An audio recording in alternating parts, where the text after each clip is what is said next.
Pemerintah mengumumkan kegiatan belajar tatap muka diperbolehkan kembali digelar awal Januari tahun depan. Lalu seperti apa tanggapan orang tua atau wali murid terkait sekolah tatap muka? Nah, kali ini kita sudah terhubung bersama dengan Mbak Mesya Siregar. Selamat siang Mbak Mesya, apa kabar? Selamat siang, alhamdulillah sehat walafiat dan masih bertahan.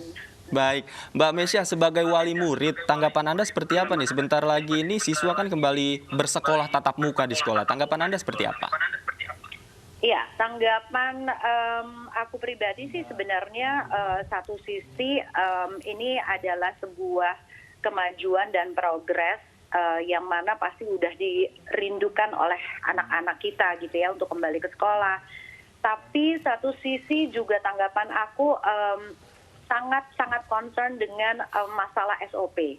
Prosedur yang diterapkan nantinya di sekolah akan seperti apa, aku masih meninjau dan masih menunggu SOP nantinya akan seperti apa. Karena buat aku adalah tetap nomor satu adalah keamanan untuk anak-anak supaya tidak terpapar gitu loh. Jadi bukan hanya sistem zonasi aja, tapi juga penting sekali kejujuran dari setiap orang tua yang masih bekerja di luar, yang mempunyai resiko memaparkan COVID kepada anak-anaknya, yang kita nggak tahu begitu mengirimkan anak ke sekolah, ternyata ada yang terpapar dari orang tua yang masih bekerja di luar. Jadi concern aku lebih ke situ sih. Baik, Mbak Mesya, sembari menunggu prosedur yang dari sekolah, untuk persiapan Mbak Mesya pribadi menyiapkan anak-anak nanti akan kembali ke sekolah ini apa saja Mbak persiapan yang akan dilakukan? Yang pasti sih anak-anak sudah sangat tahu masalah 3M gitu ya.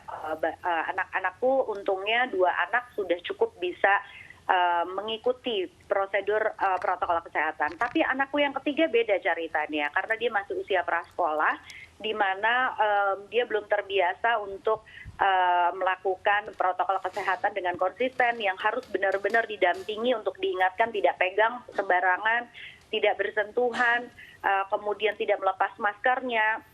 Jadi persiapannya untuk anak prasekolah ini lebih berat dibanding dengan kakaknya yang udah SMA dan SD gitu ya.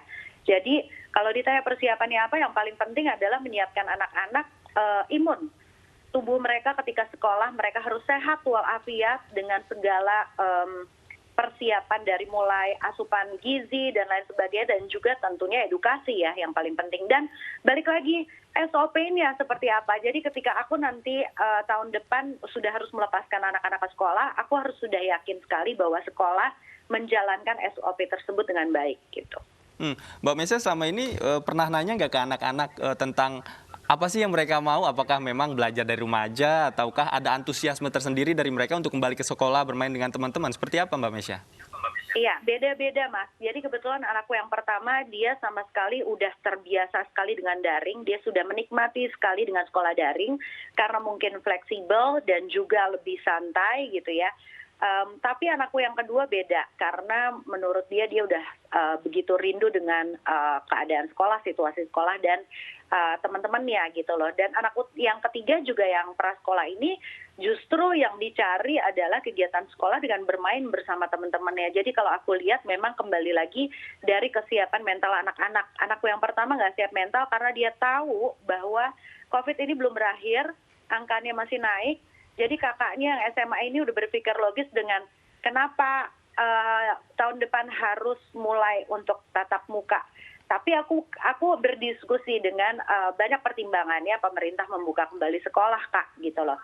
Jadi yang paling penting adalah kita lihat dulu SOP-nya seperti apa. Kalau kamu ngerasa nyaman dan aman, ya udah berangkat sekolah. Tapi kalau anakku yang pertama ini dia ngerasa belum trust atau belum nyaman hatinya, aku tidak akan memaksakan dia untuk kembali ke sekolah.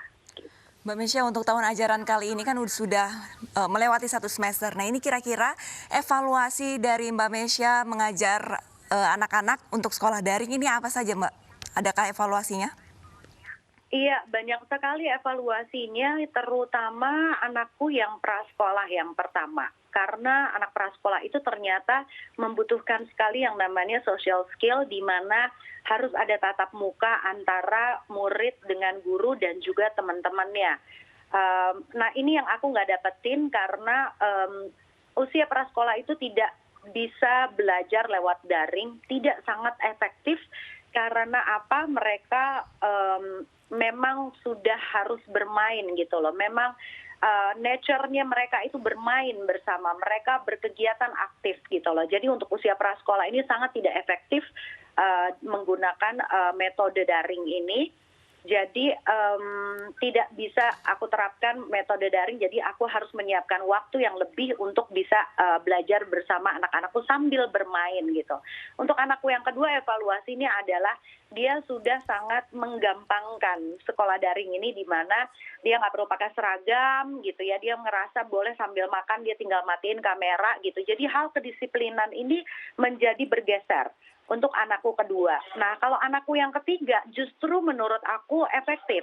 Kenapa? Karena dia sudah sangat sadar dengan tanggung jawabnya, dia sudah bisa come up dengan situasi sekarang, sehingga setiap hari dia sudah tahu rutinitasnya harus bangun pagi, harus mengerjakan tugas deadline-nya kapan, justru malah lebih efektif untuk anak SMA aku gitu loh. Jadi memang beda-beda Mas, banyak sekali yang harus dibenahin karena setiap anak punya metode dan juga kemampuan yang beda-beda. Baik, terakhir Mbak Mesya, ada pesan untuk para orang tua yang anaknya ingin kembali belajar di sekolah atau mungkin untuk para guru, ada pesan? Ya, mungkin pesan dari aku adalah yang paling penting siapkan anak-anak secara mental dan juga secara imunitas, karena sekarang mau tidak mau kita harus pelan-pelan move on untuk menjalani kehidupan ini pelan-pelan secara dalam tanda kutip normal. Tapi yang paling penting adalah pastikan sekolah dan juga nantinya peraturan yang diterapkan oleh pemerintah benar-benar harus strict. Jadi ketika sekolah ini sudah dibuka 50%, mudah-mudahan ini bisa dijaga komitmennya oleh sekolah sehingga orang tua bisa merasa aman melepaskan anak ke sekolah, itu aja. Baik, terima kasih banyak atas waktunya Mbak Mesya Siregar, atas berbincang-bincang dengan Ainu Siang. Tetap jaga kesehatan dan selamat beraktivitas kembali.